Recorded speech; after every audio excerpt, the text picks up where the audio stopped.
देखते हैं क्वेश्चन हमारा गिवन है if alpha and beta are different complex numbers with mod beta is 1, यानी कि जो बीटा कॉम्प्लेक्स नंबर है उसका मॉडुलस 1 गिवन है, ये इन्फॉर्मेशन गिवन है। Then find the value of this mod beta minus alpha upon 1 minus alpha bar beta बार।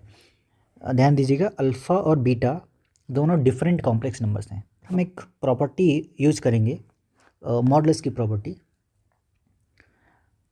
वो property क्या बोलती है कि if z is any complex number, then mod z square is z bar. Okay, अब आप ध्यान दीजिए, हमको ये वैल्यू चाहिए ये। अच्छा, इफ़ बीटा कॉम्प्लेक्स नंबर है so beta minus alpha upon 1 minus alpha bar beta bar, ये भी तो कोई कॉम्प्लेक्स नंबर होगा। इसका मतलब है कि अगर मैं ये value beta minus alpha upon 1 minus alpha bar beta mod, इसका अगर मैं होल स्क्वायर करूँ तो ये तो z है, ये वैल्यू भी तो z है, कोई भी कॉम्प्लेक्स नंबर होगा ये। तो इसको मैं ऐसे लिख सकता हूँ, z bar means beta minus alpha upon 1 minus alpha bar beta into beta minus alpha upon 1 minus alpha bar beta and whole bar. Okay, इसको ऐसे लिख दिया है by using this property. Now simplified beta minus alpha upon 1 minus alpha bar beta as it is here, and we know the property this bar, ये बार हर एक complex number में distribute हो जाएगा इसकी प्रॉपर्टी के अनुसार। तो ये हो जाएगा beta bar minus alpha bar, bar means conjugate, I hope you would be knowing. Bar का मतलब होता है conjugate of complex number. 1 minus, अब यहाँ पर अल्फ़ा बार ऑलरेडी है, एक और बार आ गया तो दो बार आता है, तो alpha bar whole bar is nothing, it is alpha only, so it is alpha and beta bar. Now simple multiply beta into this, then beta bar minus beta alpha bar minus alpha beta bar minus plus alpha bar divide by इस 1 का multiplication इसमें, so 1 minus alpha beta bar minus alpha bar beta minus plus alpha bar, ये alpha bar and beta bar. Okay, अब देखिए given है mod beta equals to 1, so what is this, beta any complex number, ये beta any complex number then beta bar, ये तो mod beta whole square हो जाएगा, because for any complex number z bar mod z whole square होता है। Beta भी तो एक कॉम्प्लेक्स नंबर है, तो इसका मतलब है कि beta bar same as mod beta whole square. So ये जो वैल्यू है हमारी, ये हो जाएगी mod beta whole square minus beta alpha bar as it is, alpha beta bar as it is, plus similarly alpha bar, आप बताओ alpha bar, ये हो जाएगा mod alpha whole square. Okay, ये आपका रब वर्क है इस साइड,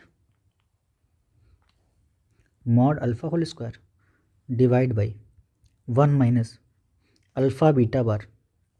अच्छा, अल्फ़ा बीटा बार को मैं ऐसे ही लिख देता हूँ माइनस अल्फ़ा बार बीटा, इसको बीटा अल्फ़ा बार लिख देते हैं क्योंकि ये सेम मानने के लिए, plus again alpha bar, this alpha bar means mod alpha square and beta bar mod beta whole square.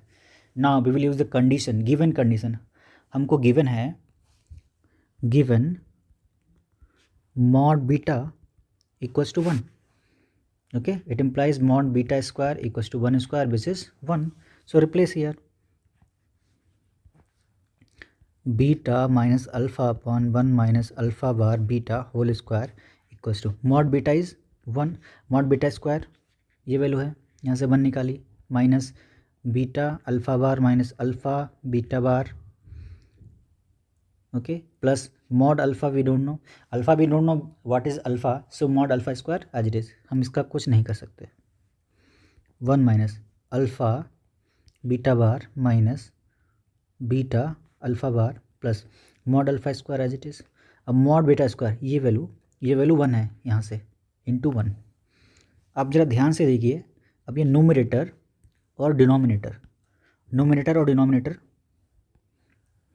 1 1 minus minus alpha beta bar beta alpha bar plus plus mod alpha square. इसका मतलब है कि जो nominator है और denominator है, जो nominator और डिनोमिनेटर ये दोनों सेम हो गए।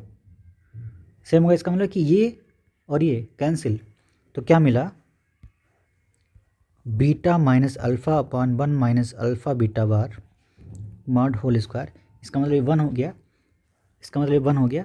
तो ये अगर मैं स्क्वायर हटाऊंगा तो स्क्वायर रूट 1 आएगा। स्क्वायर रूट 1 का आंसर तो 1 होता है। इसका मतलब है जो मुझे वैल्यू चाहिए beta minus alpha upon 1 minus alpha bar beta, okay, alpha bar beta ये हो जाएगी। इसका मतलब जो हमें वैल्यू चाहिए वो 1 होगी, तो इसका आंसर आ जाएगा 1। ओके, एनसीईआरटी में इसको बहुत ही डिफ़िकल्ट बना दिया है। उन्होंने क्या किया, अल्फ़ा को एक कोई कॉम्प्लेक्स नंबर मान लिया x+i एंड बीटा को डिफरेंट कॉम्प्लेक्स नंबर मान लिया x2 i/2 और फिर इसको सॉल्व किया। फिर अल्फ़ा बार क्या हो जाएगा x1 माइनस i/1, फिर इसको सिंप्लीफाई करके 1 आया। तो बहुत ही डिफ़िकल्ट है, आप ये सोल्यूशन फॉलो कर सकते हैं। If this video helped you so please like and subscribe.